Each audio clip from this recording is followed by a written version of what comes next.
I'm always looking for ways to show my cat how much I love her. And with Fancy Feast gems, I can pamper her whenever I want with a savory gravy on top of a gourmet mousse pâté.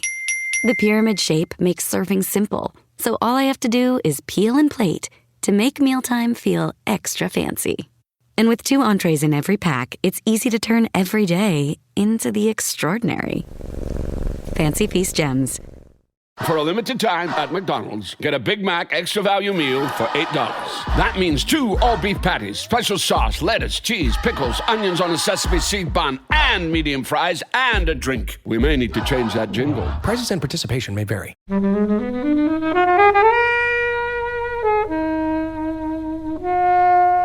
You watch everything that he goes through, and you are, even though I've seen it a million times, you're just cheering for him. When they're in the jail and they go back and they're just chanting Maximus, I'm doing it as well. I am feeling it. Like, I am literally just like, you guys took everything from this man. And Commodus, you weirdo. You weirdo. He's coming. That's probably the harshest thing anyone's called him. He's such a weirdo, Commodus. He's just such a fucking weirdo. What's the matter with you?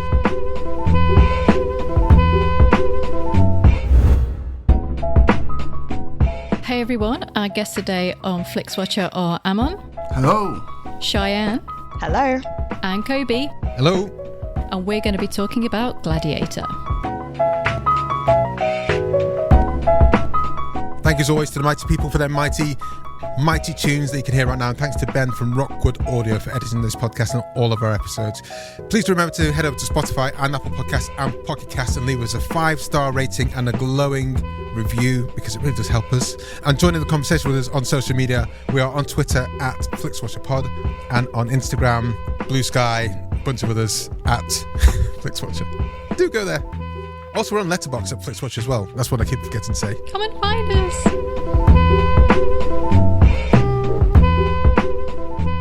Hello film fans, welcome to this episode of Flixwatcher Podcast. Our guests today are Cheyenne and Amon. Over to you please, Cheyenne, to say hello to our listeners and tell them a little bit more about who you are and what you do, please. Hi everyone, I'm Cheyenne. I'm a freelance film writer. I write reviews for Movie Marker and White Lies, as well as appearing on podcasts and doing film festival coverage. So yeah, that is my main bread and butter, telling people what to watch, what not to watch, and yeah, again, showing up on podcasts with lovely people like yourselves. What's the film festival coverage like? Do you like going to film festivals?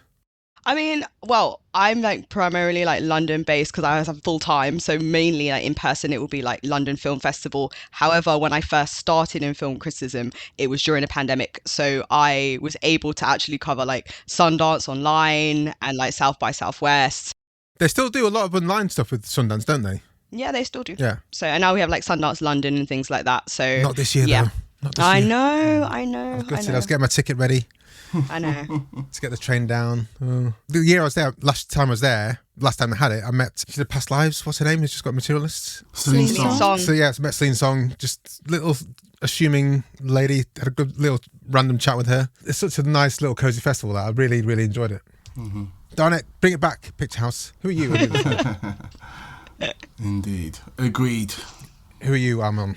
Who am I? Excellent question, Kobe. In this 50-minute soliloquy, no, I'm joking. I am Amon Warmann. I'm a contributing editor at Empire Magazine. I do lots of bits and bobs there. I may have heard me on a few podcasts there. I'm always on the spoiler specials, talking about Marvel and DC and other things. We actually just did a spoiler special for the first 2 episodes of Alien Earth, which is very, very good, by the way. It's too much good TV at the moment. I'm just like... So much good TV. So I do that. I'm also a co-host of the Fade to Black podcast, which I co-host with Hannah Flint and Carice Lockery, who are both awesome. Don't tell them I said that. In fact, Kobe, edit that part out of this pod. I don't want them to hear it. Ben, that was an edit point for you to take that out, please. But they are both great. Really enjoy doing that. The new episodes coming at you every Saturday. We talk about week's film releases. Sometimes doing a bit of TV. Sometimes there's an interview. Really, really fun stuff. And then you can find me freelancing at various places. I've written for Variety. I've written for Screen. I've written for a whole bunch of people. And I shall continue to do so. I'm also... on radio every week on TalkSport, talking about the week's film releases, and I do a bit of Q&A moderation on the side, and you may even see me pop up on TV every now and then talking about film stuff. Your rating that you guys have on Fade to Black, the stream, what order is it? Screen, stream, or skip. Yeah. That's such a nice, succinct way to categorize a film, isn't it? Can you talk to us about how you, what are your thoughts behind it?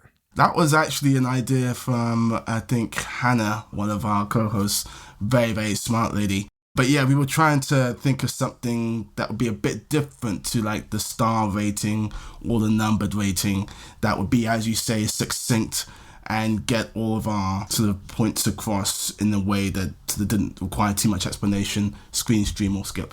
And that's what we landed on. And yeah, it seems to be working. People seem to be digging it.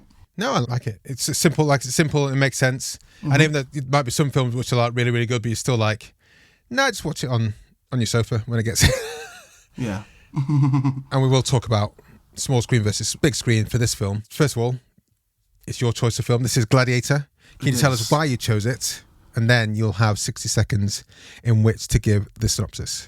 Why did I choose Gladiator? It's a masterpiece. I do not throw out that word very often, but it is absolutely required here. The story is really, really well done. It's simple, but really impactful. And it has actually one of the best strap lines for any film ever, which is a general who becomes a slave who becomes a gladiator who defies an emperor.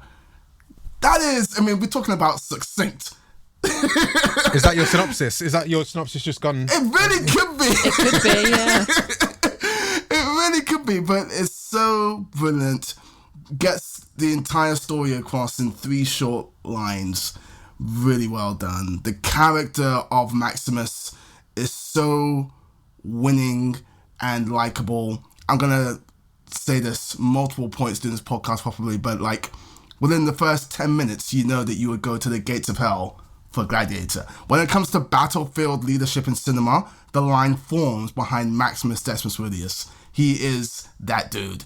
And for me, as somebody who loves watching leadership on screen, I will never tire of watching Maximus do his thing. So that's brilliant. The villain is one of the most hateable villains in all of cinema, played incredibly by Joaquin Phoenix. I will keep on saying this. He did not win the Oscar for Joker. He won the Oscar for Commodus. Let's just agree on that collectively. Okay. Everyone I speak to about his Oscar win has got a substitute for it. They're like, it's not Joker, it's for this film instead. Yeah. No, my substitute is Gladiator. And then the score by one Hans Florian Zimmer. My goodness. It was the first time that I realized the power of film music. The scene in the Colosseum, which ends with Maximus revealing to Commodus who he is, it does not so work without the music. And the music in that scene, that was the first time in my life I was like, what is happening? There's something special about this. Gladiator, the CD, was one of the first CDs. Look it up on Google if you don't know what that is. It's one of the first CDs that I ever bought. And if Spotify weren't a thing and my house was burning down, Gladiator CD would be one of the things that I'd be picking up to rush out the house with. It is that special of a score. And it still is, to this day, is my favorite score of all time. It's the best Hans Zimmer sort of album of all time. I think his best track is Time, but his best album is Gladiator. So yeah, on that level, it works. Like, there's literally not one bad thing I can say about this film. It's perfect. Okay, your account of the synopsis starts now. 60 seconds. Okay, so Maximus is a general in the Roman army. He wins a big battle at the start of the film. The emperor is Marcus Aurelius. He wants Maximus to take over for him as emperor. Maximus initially says no, but then he's like, you know what, I might. But unfortunately, Commodus, the backstabbing fool that he is, he kills Marcus Aurelius. He assumes the role of emperor. He actually sends his people to kill Maximus' wife and son. Maximus escapes, tries to save his wife and son, doesn't get there in time, they're already dead. He then gets sold into slavery, but then through machinations of the plot, he rises up in the slavery ranks in the Colosseum in fighting, and then gets all the way to the Colosseum, where he gets the Emperor's attention by being just so awesome at fighting. And then there's a big confrontation between the Emperor and Maximus, because Maximus wants revenge in Disciple the Next, and we will get to that quote in just a second. Blech. Nice. Well done. Just under the buzzer there, under the buzzer. Who should we throw to first? Helen or Cheyenne? Who wants to take this? I don't mind. Go on, Cheyenne. Go on. We've got effusive. I'm on. How effusive are you compared to him? Truly, it is the honour of my life to come and talk about this film.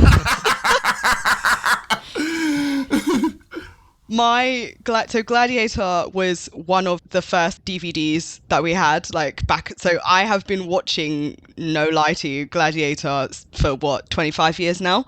It's a film I watch at least once a year minimum. It's one of like my favorite films of all time. I'm guessing your repeat viewing score already, Karen. I was gonna say like that. All of that stuff is just like, we'll get to it, but there'll be no surprises.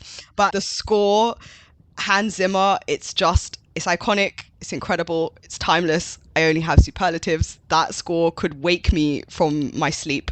It's absolutely brilliant.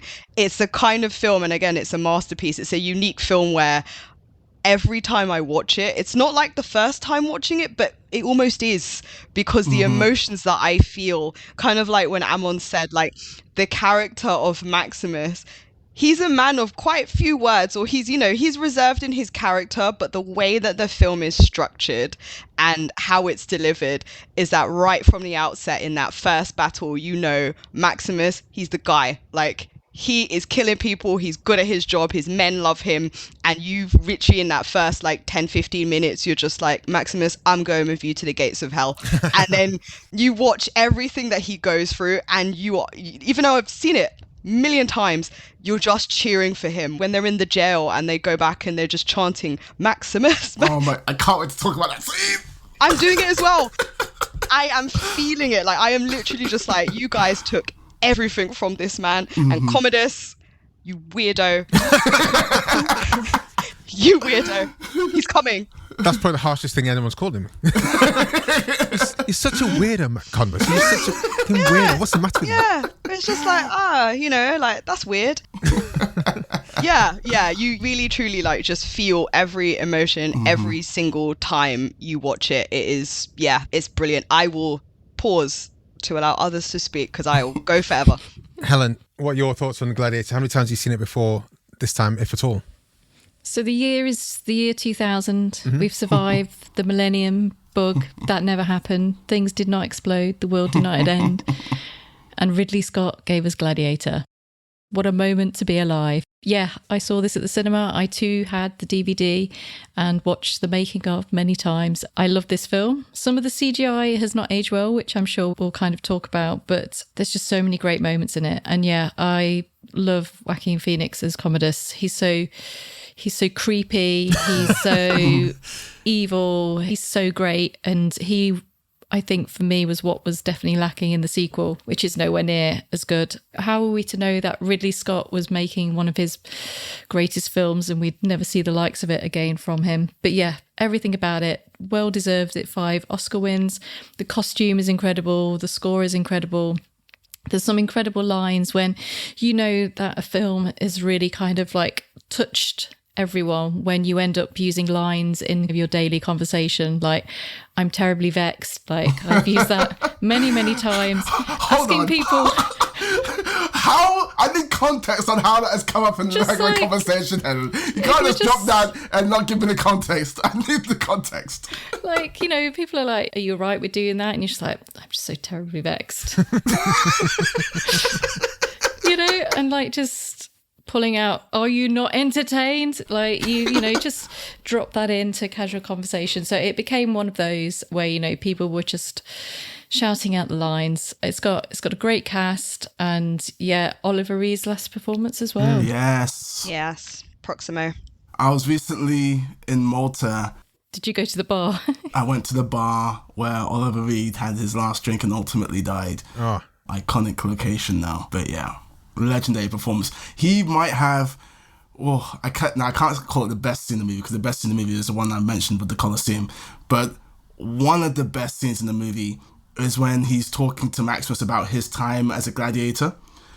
The acting in that scene is phenomenal, but the way the score rises to meet the moment, beautiful filmmaking. It's so good.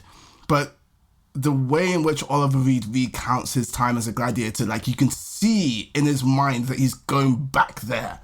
And he almost like loses himself for a moment because he's so in it. And he sort of comes back to us and says like, yes, I was a gladiator. Yes, the emperor did sort of, touch me on the shoulder and said that I was like, oh, that scene is special. And I wish Oliver Reed was still around to really enjoy how big this movie became, because he deserves a lot of love for what he gave in his last role. Yeah, I don't like this film. Your faces. Kobe, you're not serious. Look at all those faces. Look at all those faces. It's like you just told children Santa Claus didn't exist. I'm waiting for the punchline here. Yeah, I leaned closer. I was like, sorry? No, this film's great. And thank God. This is a power film criticism, because I clearly remember Edith Bowman, who's been on this podcast before, talking about this film on Radio 1. And it's a film that I didn't know about. Russell Crowe, I didn't know about him. A film set about, Sword and Sandals film. But before this, I'd be like... Sounds boring. Really? But I was compelled to go and see it. And we went, me and my friends to university, we went to the cinema like once a year together. Before that, we saw Something About Mary. And maybe that year as well, we saw American Pie. So to go and see Gladiator as a group outing, 9 guys in a student house to see Gladiator, we came out pumped, punching people.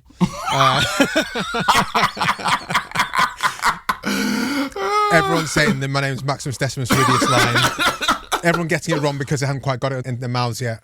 Do you know the full quote, Kobe? No, I'm not going to try it now because it's not... Kobe, come on. You can't be talking about that and not drop the full quote. I'm not going to drop the full quote because I can never do justice. Would you like me to? Please. I know you're ready. This was the section which I had marked down as teeing Amon up to do the Maximus Decimus Meridius. Go on, do it. Get to character, yeah. Get ready. To be honest, I need a master to make this a grand reverse fight. My name is Maximus Decimus Meridius, commander of the armies of the North, general of the Felix Legions, loyal servant to the true emperor, Marcus Aurelius, father to a murdered son, husband to a murdered wife, and I will have my vengeance in this life or the next. I thank you very much. Thank you very much. And the Oscar goes to... The power of that score is that while you were saying that, I had the music in my head, beat for beat. I haven't seen this film that many times. This is maybe the 5th time I've seen it. But when I remember watching it in the cinema, I was like, he's not going to reveal himself to communists. That makes the film hasn't really kicked in yet. And I was like, holy shit, he's actually going to do this. What's communist? And then you're like on edge because you're like, what the hell's communist going to do? What can he do? Because he's given the thumbs up, which means shit's going to go down. But that just leaves you on such a like... There's so much potential energy after he says those and then turns his back and walks back into the dungeons. But there's so many elements about that scene. Yeah. Which are just phenomenal. I'm going to try and recount some of them. But like, I mentioned battlefield leadership before. Yeah. Follow me. When Maximus goes into the Colosseum at the start of that scene, everyone around him is a stranger. He doesn't know a single one of them. They don't know him. Well, he knows Jimon Honsu and the super big guy. Okay, so 2 of them know him, but everyone else around him is a stranger. Nobody really knows him. By the time they return to the cell, everyone on that field is ready to die for him. Literally, when he does the speech and Commodus's men is like, arms, and like they walk towards the gladiators to surround them, they immediately like, you're not touching this guy. This is our guy. When they're going down to the cell, he is flanked by those 2 guys he mentioned who are much bigger than him. They're like, this is our guy, this is our general, this is our leader, you're not touching him. Everyone in the arena is chanting his name, everyone in the cell is chanting his name. That is leadership, man. And like the way that they all follow him, not just through example, but through just the way that he commands the scene and the screen and the men. It's really special, man. I love watching leaders in battle, and there's many who are on like the short list. Like I think about Leonidas in 300, he's awesome. I think about Achilles in Troy, he's great.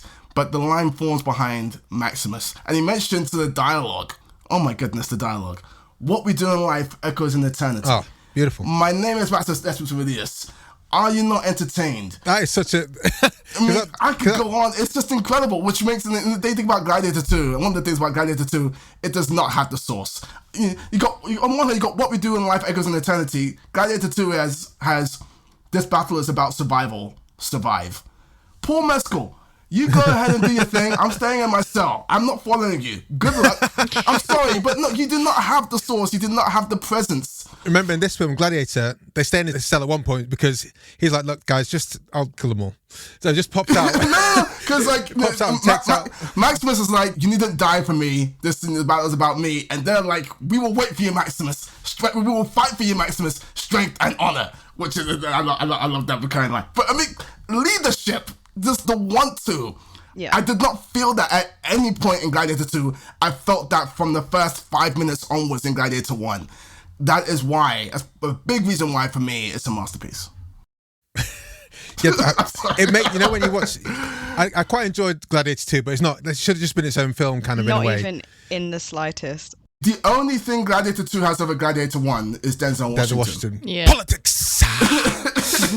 And honestly, the film would have been better if he was the lead role, because then it would have been different enough where I'm not reminded of Gladiator 1 and how much better Ridley did this 20 years ago, as I am constantly watching Gladiator 2, where it's repeating the same beats, just not as well.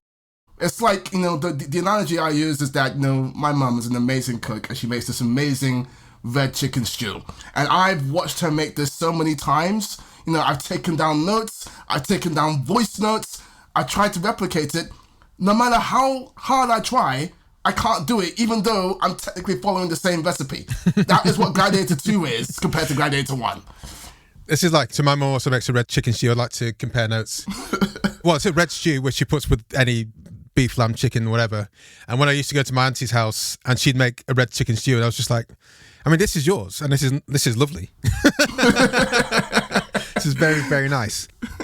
But it's not my mum's one. Yep, exactly. So, look, this is...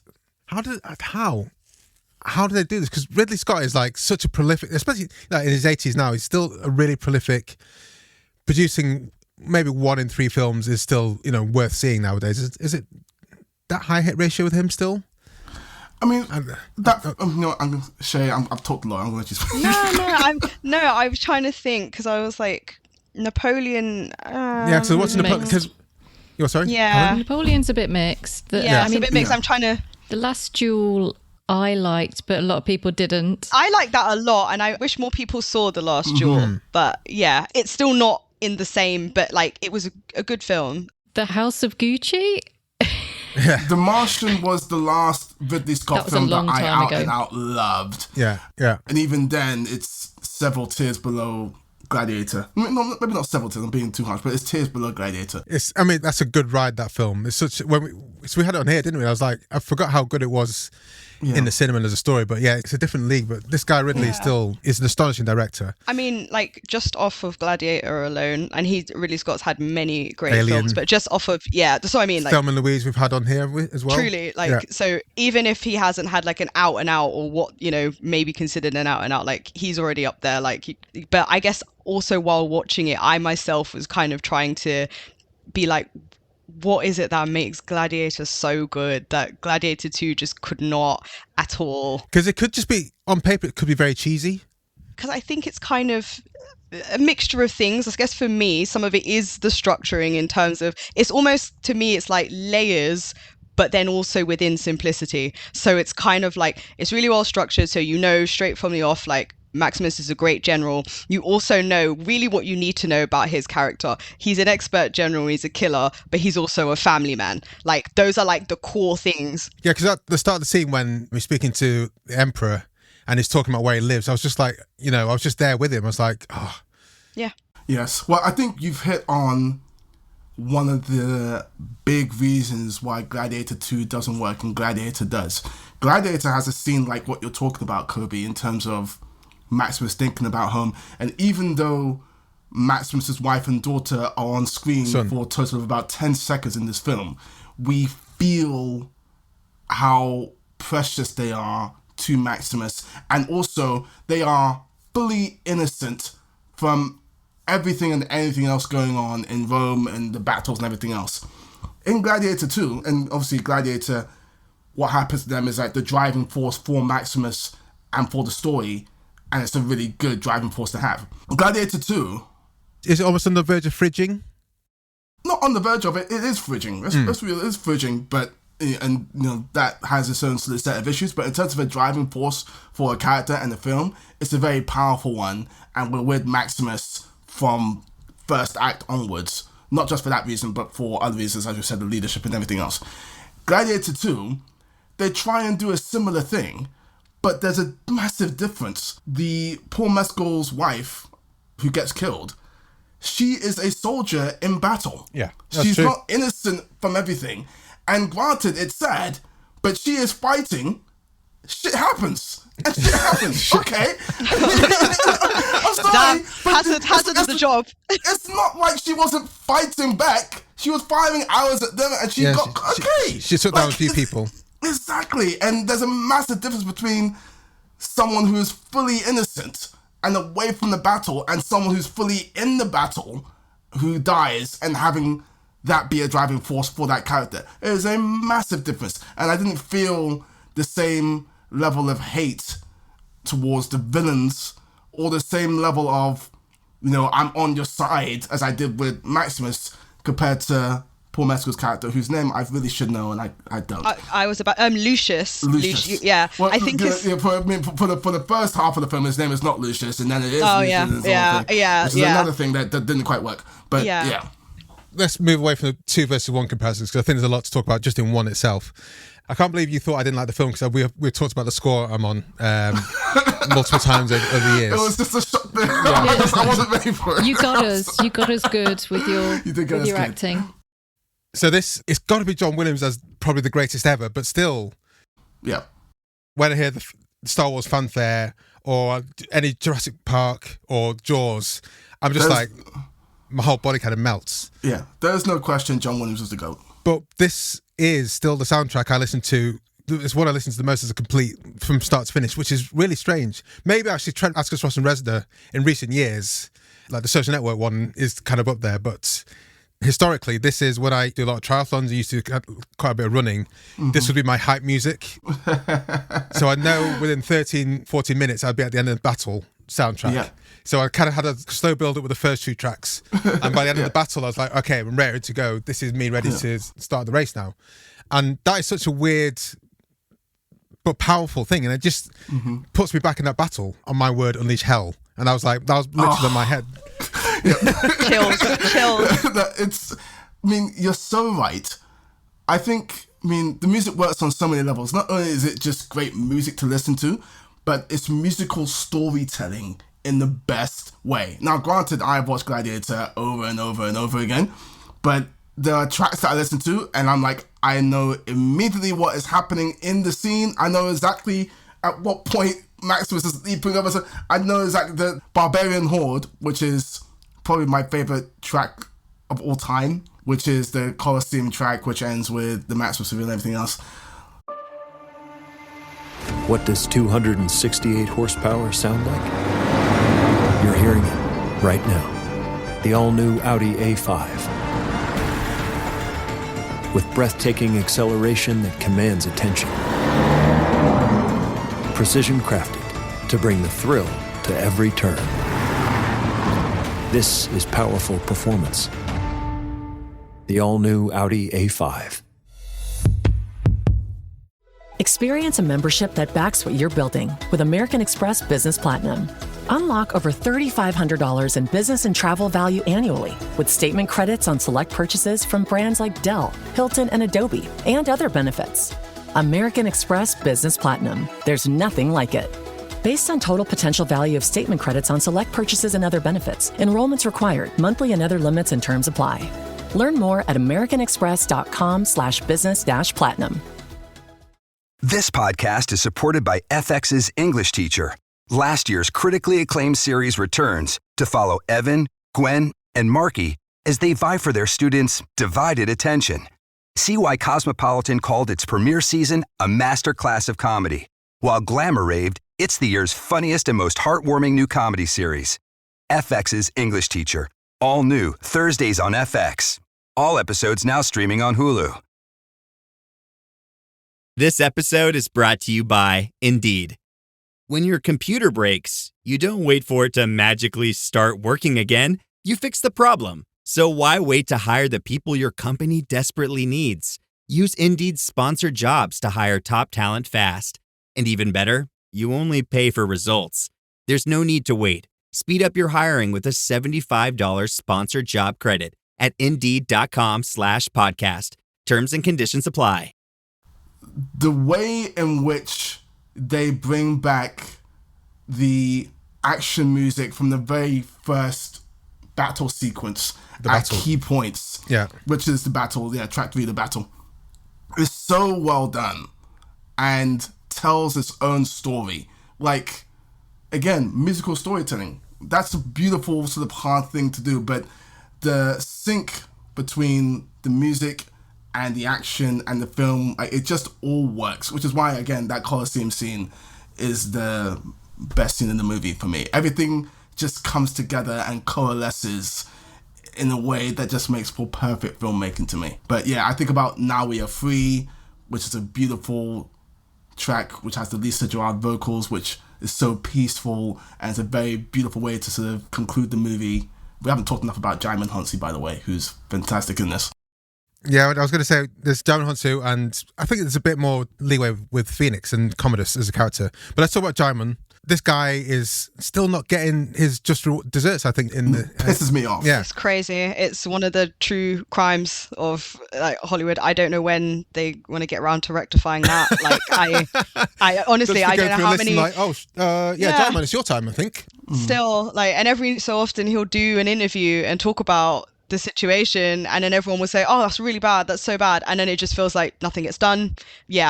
Very frustrating, but one of the great Djimon Hounsou roles, and his chemistry absolutely and amazing respect that's there with Maximus, and when they're talking about Maximus when he wants to go and join his wife and son in the afterlife, and when Djimon Hounsou's character is talking about he's separated from, I think it's his wife and daughter who are currently still alive, and again that kind of, they keep saying Maximus will join them in the afterlife, but he keeps saying but not yet. Not yet. So then it makes it all the more powerful, and kind of right at the end when he finally does, it's a and buries the little figurines that Maximus had. It's a really, really beautiful moment. And again, it's just classic. Djimon Hounsou just has that kind of just that gravity to him that is just perfect for this role and for all other roles. So any other role. It's really good fun in the Guardians film, for example. So I thought when Guardians 1 came out, I thought, okay, it's going to get a bit more. But what about the really, really big guy? Because I've not seen him. I don't know what his name is. I don't know his character's name. I was just like, oh, he's... I just can't think of it right now. The tank guy, built like a tank. Exactly. Gets taken down in a hail of arrows. But yeah, we need more Djimon in film, and not just playing a slave character, which he quite often plays, which is... It's a whole other discussion, my goodness. Also, Connie Nielsen as well, who's playing a really strong female character that's not preoccupied with which man she's going to sleep with, and is actually quite a big player in terms of bringing the Senate together and making those kind of decisions as well. Acting out against her own brother. Yeah, well, she's the one that Marcus Aurelius kind of says at the beginning before Commodus offs him, is, she has the qualities in terms of, again, working with the Senate, the brains, the diplomacy, those kind of things. But obviously, she's a woman. But yeah, so she displays all of those things. And like I said, Maximus has the other things that Commodus lacks. So does he have anything? I was about to say, I was like, he can't even tell a good bedtime story.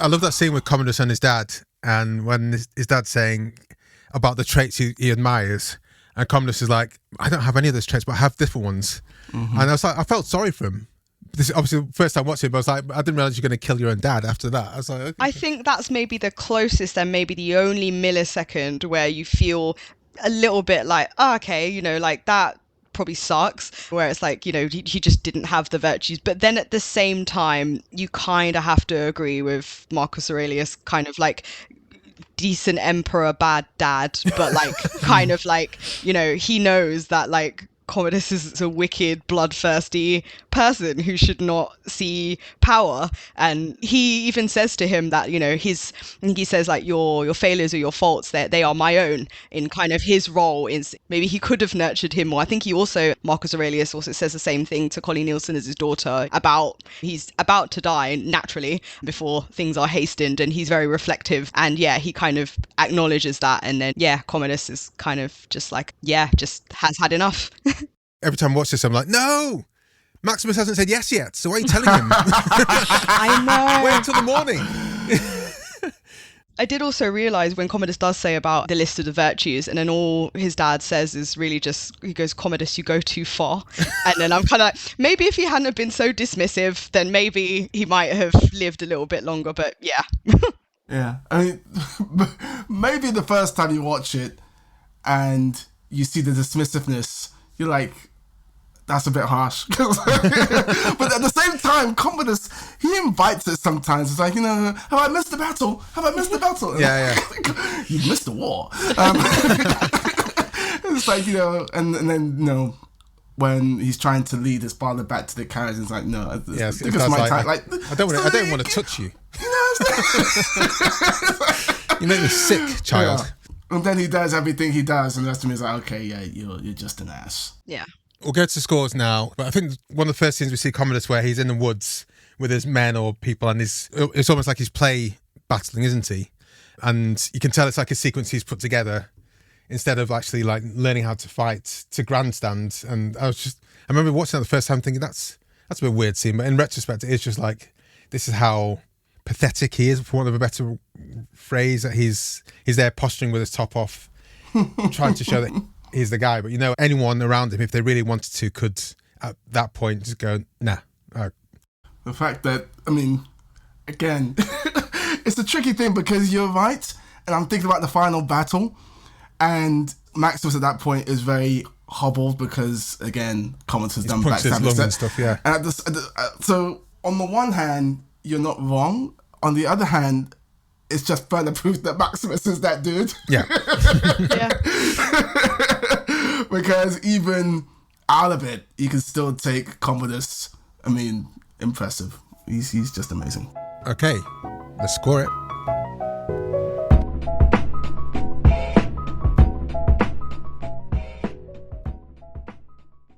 I'm Sam Clements, host of the 90 Minutes or Less Film Festival, another podcast in the Stripped Media family, a podcast that celebrates movies under 90 minutes long. Each episode, I'm joined by a special guest who selects a movie to join our prestigious lineup. Past guests have included fellow Stripped Media family members Martin and Sam from Song by Song, and Kobe from Flixwatcher, and Dave from The Wire Stripped. Search for us now on the app you're currently listening to this podcast, or join us at 90minfilmfest.com. So welcome to our Flixwatcher scores. They're always out of 5. You may have the decimal places if you want, and we'll start with you, please, Amon, with your recommendability. 5, it's a masterpiece.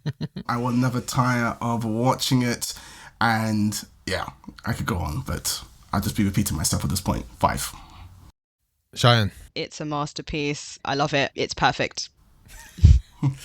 Helen. Yeah, I'm also going to give a 5. And apart from the Oliver Reed CGI death scene, which is very noticeable as being a very bad editing job, which I'd never really realised before how bad it was, but this time around, that's the only small thing.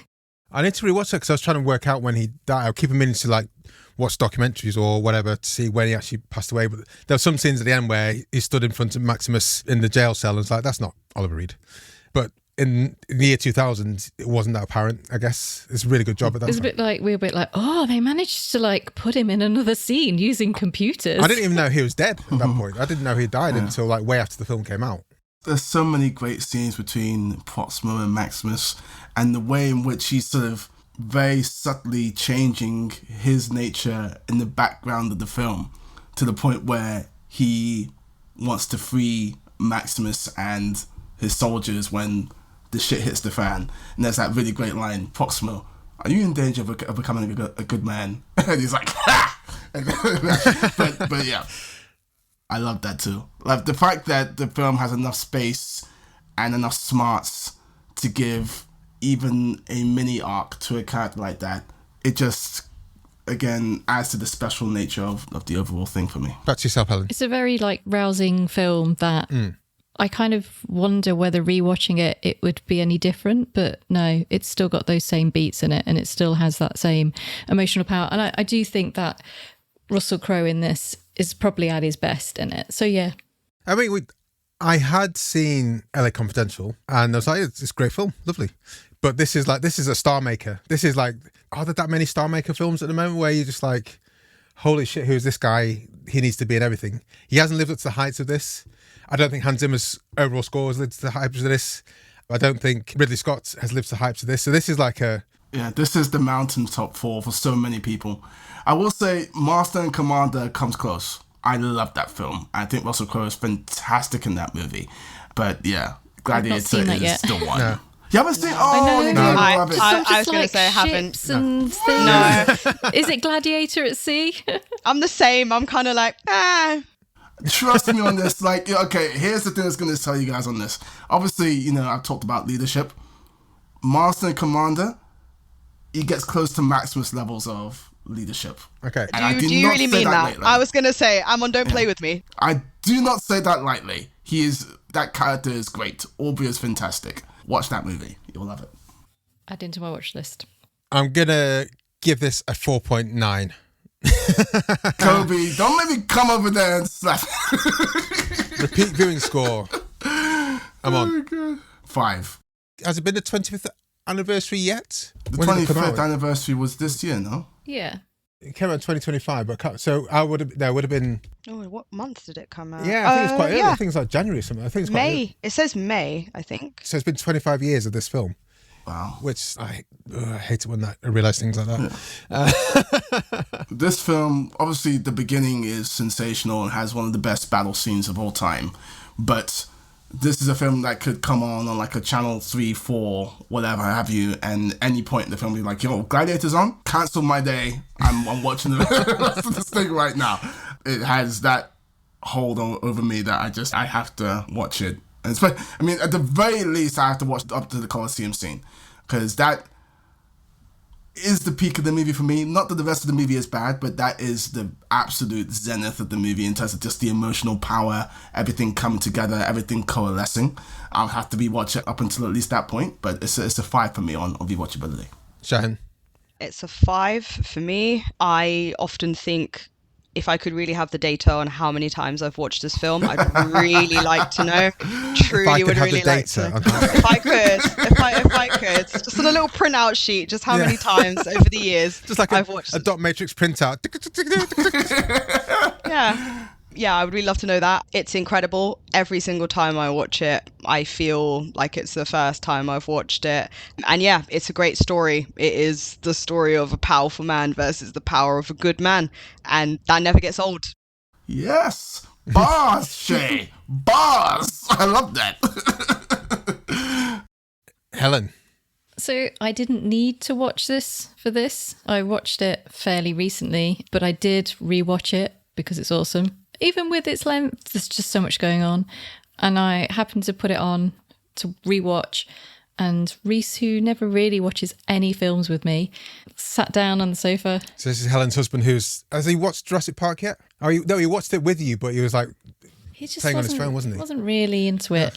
But for this, he was like, oh, Gladiator, great. So, I'm going to have to give it a 5. I've seen it lots. I saw it at the cinema. Got it on DVD, and yeah, I've watched it again kind of sporadically. Just one of those films you're like, oh, I just fancy watching Gladiator. Can I just say, I'm so jealous that you guys saw it at the cinema at the time. Mm-hmm. I would have loved to have been old enough to understand the gravity of what I was watching and to feel the impact of that first time at the time. I would have lost my mind. My goodness. Yeah, I'm very jealous.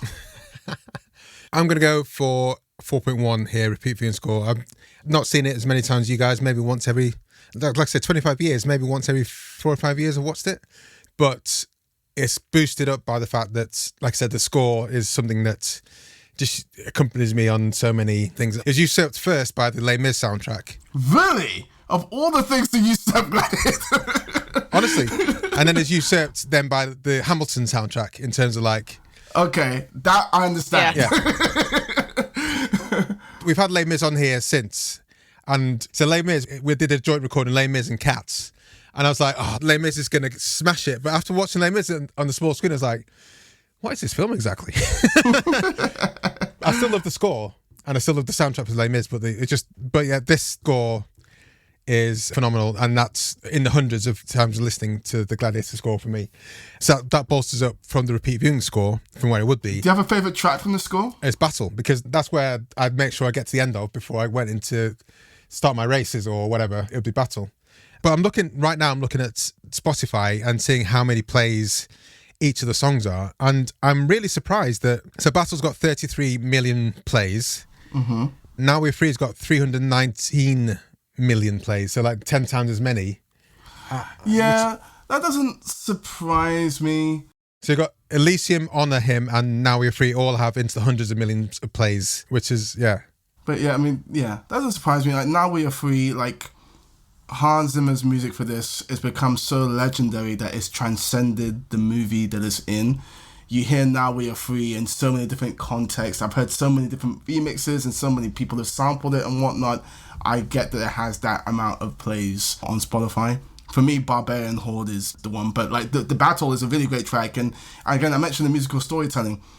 The entire story of that battle, you can just hear and feel it through the music. Like I just hearing it in my head now, it's like I'm back there.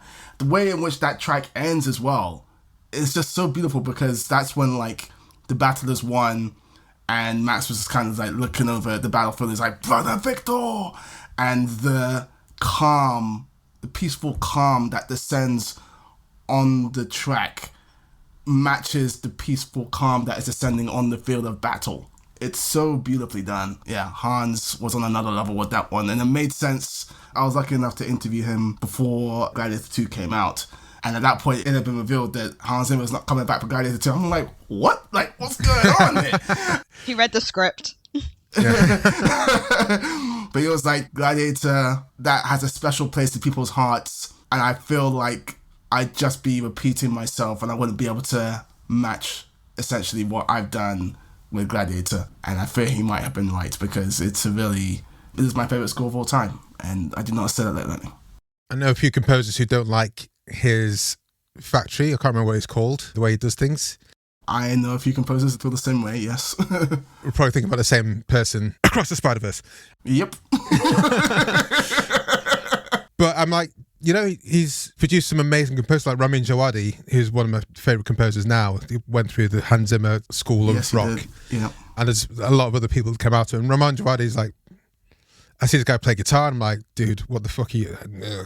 don't know what you're doing. And then he plays the solo piano on some scenes in Game of Thrones. I'm just like melting. So I can understand it's not this classic way like John Williams just like writes every single note himself and does everything himself, but he's got a way of doing things, and it works, and it can work really well. I agree. Like, I will say, you can always tell the difference between a Hans Zimmer score where he's really interested and into it and experimenting and trying something different, and a Hans Zimmer score when that is not necessarily the case. It's farmed out almost. Yeah. When it comes to the person that we're talking about, can we name him? I'm going to name him Daniel Pemberton, who is a fantastic composer, one of my favourites working today. I admire him so much because it feels like he gives his everything to every score that he does, and he's always trying to be different, he's always trying to be unique, and I know that he does it himself all the time. And in a world where that's not always the case for a lot of the big composers working today, you really do have to admire that. Small screen score. This is where I feel it's going to falter in a what's that film? Set in Brazil. You talk about City of God again. Yeah, City of God. Yeah, City of God was scoring high, but then the small screen score killed it. So where are we? I'm on small screen score. Gladiator. I'm at a 5. Oh, really? I have to say. Okay. I'm at a 5 because I've rewatched this so many times. The emotional power is still there every time, man. It feels... None of that is lost. I've watched it with big audiences. Like, there's been some reruns at cinemas, and I've watched it at home. There's no drop-off to me. Like, I still feel like I've gotten a full cinematic meal every time the credits roll on this film, no matter where I'm watching it, because it's that special to me. So for me, I have to say it's a 5. Cheyenne.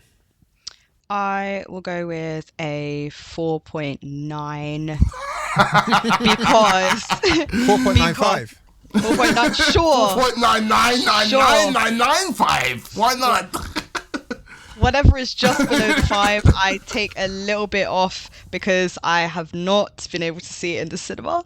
And then also potentially some of, like the CGI and the graphics from, 2000s may not look as great in that transition. But if I love this film so much and have never seen it in the cinema, that speaks highly. That speaks volumes. So I feel that this is definitely a Prince Charles cinema, should it always be alive and kicking as an entity.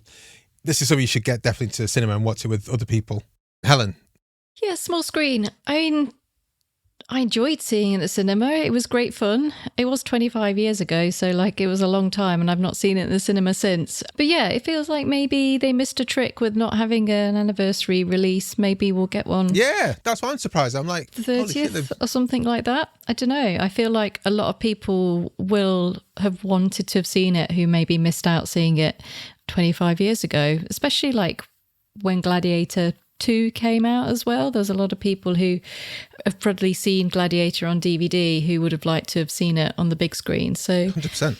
Who knows? I'm going to give it 4.5, I think, for small screen. I went to Gladiator at the Royal Albert Hall a few months ago. That was a special experience.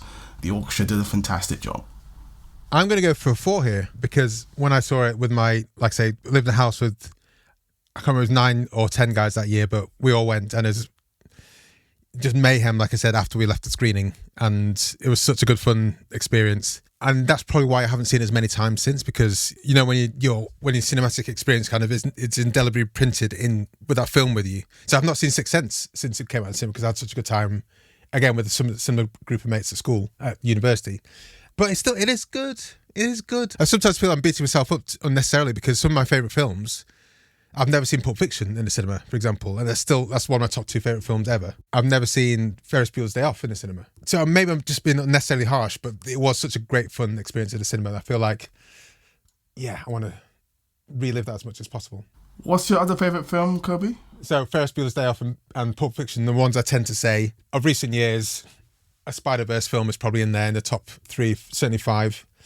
And that's definitely I will see it as many times in the cinema as I possibly can when they come out. Yes, 4.1. Engagement score. I'm on. This is going to shock you, Kobe, but I'm going to go with 5. Yeah, how can you turn the film off once you see Maximus being showered with love by his men in that opening battle and having that great conversation with Quintus, where Quintus is like, men should know when they're conquered. And Maximus is like, would you, Quintus? Would I? And then the battle starts. I mean, tell me at what point in this film do you turn this film off? It's a cool line, actually. I noticed it on this rewatch. I was like, yeah. Boo Quintus. Yeah, God. I mean, he came through, I guess, in the end a little bit, but it was like, a little bit too late, dude. Snaky. If he showed just a little bit of metal, maybe my family would still be alive, But yeah. Cheyenne, your engagement score. I'm going to zag here and 5. Yeah, there's honestly no point in this film that I could turn it off once I start watching it. Every minute of it is a point of entry. You can watch it at any time. I think I've said enough about how much I love this film, but yeah, it's a 5. I have never yet really successfully stopped watching it once I've started it at any point. Helen. Yeah, so I've got a few notes, but one of the notes is there's a sword catch on a horse. Yes! I can't believe I've mentioned this. Sorry, Helen, please continue. And there's moments like that, and you're just like, The cinema. It's amazing. It's incredible. It is generally just cool AF, this film, isn't it? Like all the way through as well. Yeah, it's just great. And I was going to go a little bit lower, but then what you were saying, Cheyenne, then about like how, you know, you can't switch it off, and once you kind of started it, like there is just something about it, like everything, the pacing, the character drivenness, the performances, everything all together just works so well that it is just really engaging. Even if I've like seen it before, I was still really invested. So you know what, I'll give it a 5 as well. Feeling in a good mood. Yay. I might give this my first 5 of the round. Yay! Wonderful. One of us. One of us. Yeah, like you say, I think this would have been a proper film, not film 4 thing, but if, like you say, you turn on TV and it's on, which is something that doesn't happen in my life anymore because I've literally never put on linear TV the last time I did was when Neighbours finished like 3 years ago. But since then, I've not watched TV at the same time as anyone else, apart from sports matches. That gives us an overall score of 4.8 for 688. Did you have a look at the scores, Helen? I can't do it by points, so I need to see if I can find it quickly. Okay, here we go. Yeah, our website's not rendering properly at the moment, so we'll get that sorted. But you can go to our website when it's properly sorted, hopefully by the time you hear this, and click on the scoreboard in the heading. And our current highest scoring film is... I can't sort by it at the moment. No! Oh, here we go. So, dramatic moment. The current highest scoring film is Fight Club, and that has a score of 4.80625. So Gladiator is the current highest score now. Yes! Maximus. That's what I'm talking about. Maximus. Love this for us. Love this for me. Well deserved. How though? I mean, I didn't give it that many. I mean, fair How? enough. I mean, I could happily talk for the next hour and answer that question for you, Kobe. No. We Fair also play. had some reviews over on Instagram as well for Gladiator. Should we head up to super quick? So Lee Thomas says, 4 stars. I was entertained. CGI already looks bad now. Remember when they CGI'd Tony Soprano's mum? That bad. Oh, I only realised, so Tony Soprano's mum, the most recent version of Naked Gun came on, and then I rewatched a bit of Naked Gun, the original one, and Tony Soprano's mum is in Naked Gun. She plays like the police chief at the time, which was like, wow. Anyway, carry on. What's the next one? Russell says, glorious film. First 15 I saw in the cinema when I was 11. Good man. 5 stars, no notes. Russell, let's be friends. Is there anything else there? That's it. Well, Amon and Cheyenne, thank you so much, guys, for... Ultimately, it was jointly you wanted to talk about Gladiator, but Amon claimed it for this recording purposes. Thank you both for bringing us Gladiator and our new highest rated film. Could you briefly tell everyone where we can find you online, and we'll say goodbye to the listeners? You can find me on TikTok. You can find me on Twitter. You can find me on Blue Sky. You can find me on Instagram. I am at Amon Warmann. Find me at the Beta Black Podcast. New episodes every Saturday. You can find me on the Empire Podcast and an Empire Magazine, doing bits and bobs. Google me, as the kids say. Shy. Guys, you can find me on Instagram at shay.says or on Twitter at _ShaySays. And yeah, you can find me in reviews on Movie Marker, Little White Lies. Beautiful, beautiful. Thanks so much, guys. It's been an absolute pleasure. Well, goodbye. Thanks for coming on. Thanks, guys. Enjoyed this episode of Flixwatcher Podcast? Why not leave us a 5-star review on iTunes? You can also follow us at FlixWatcherPod on Twitter, and we're at FlixWatcher on Instagram. Thanks as always to the mighty people for their mighty, mighty tunes, and Rockwood Audio's editing skills. If you're looking to get your podcast edited as sweet as this, get in touch with Rockwood, ROKK Wood Audio. Tell them Flixwatcher sent you.